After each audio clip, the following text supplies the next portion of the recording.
The Academy of Emotions, Turn Pain into Power by Tina Ketch. Before we had words, we had emotion. Before you learned to walk, you felt. Before you learned to speak, you wept. Before you had names for what was happening inside you, your body and soul spoke through sensation, rhythm, tears, and breath. Emotion was your first language, and yet, as you grew, that sacred language was slowly taken from you. You were taught to say, "I'm fine," instead of "I'm afraid." You were taught to smile politely, instead of cry openly. You were taught that certain feelings made you lovable, and others made you too much, too fragile, too angry, too sensitive, too complicated. But feelings aren't problems to be fixed. They are truths to be honored. This chapter is about coming back to that first language, the one you were born fluent in, the one you carry in your nervous system, your heartbeat, your dreams. What is emotion, really? Emotion is more than reaction. It is energy in motion. Every emotion carries a vibration, a frequency, a message. It is your soul's way of communicating through the body. Sadness softens you, helping you release what no longer fits. Anger alerts you to injustice and the need for boundaries. Fear heightens awareness, guiding you to discernment. Joy expands your heart, connecting you to divine flow. When left unexpressed, emotions don't vanish. They store themselves in the body, creating tension, illness, numbness, or explosive reactions later on. The body remembers what the mind tries to forget. When emotion becomes the enemy, think back to childhood. Were you allowed to cry without being told to stop?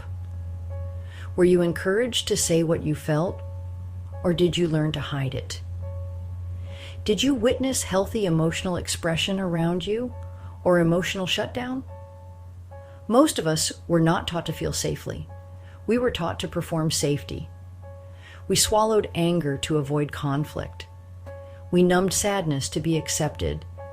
We feared joy because it never seemed to last. Over time, emotions became something we tried to control, fix, or escape, rather than something we could simply experience and transform. But what if emotion wasn't your enemy? What if it was your guide, the inner compass? Listening without judgment. Imagine this. Every emotion that rises within you is a messenger, like a loyal bird tapping at your window, bearing truth. But instead of inviting it in, you scold it for knocking too loudly. You tell it to go away, to come back later, to stop making a scene. When we ignore our emotional messengers, they don't stop trying to get our attention. They just knock harder. Anxiety is unexpressed fear circling in your chest. Burnout is unspoken sadness, wearing a productivity mask. Explosive anger is grief that was never given voice. We are not broken.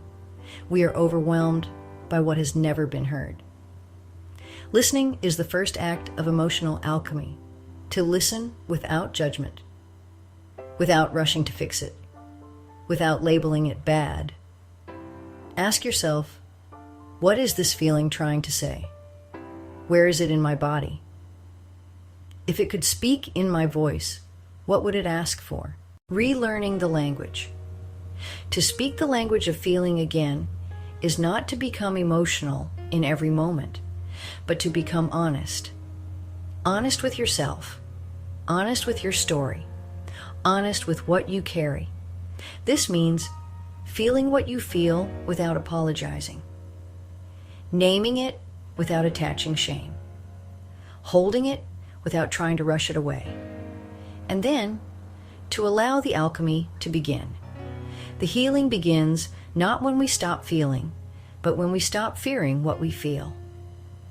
Emotional literacy, a sacred reclamation. If you were never taught that it's okay to feel, Let this book be your classroom and your sanctuary. Let it teach you that tears are holy, that rage is not the opposite of love, it is its protector, that fear is not weakness, it is wisdom wrapped in trembling, that emotional fluency is not about control, it's about connection. Every emotion has a role, a tone, and a gift. The gift is always transformation. The role is always your return to truth. This chapter is your reintroduction to your inner voice, not the one that analyzes or judges, but the one that simply knows. Reflection. Your emotional vocabulary. Take a quiet moment now. Breathe slowly. Think of the last week, the last month, the last year. What emotion have you been resisting the most? What emotion comes up often but is hard to express? What's the first emotion you remember feeling as a child? Write it down. Speak it aloud. Witness it. No editing, no fixing, just presence. You are not weak for feeling. You are powerful for facing.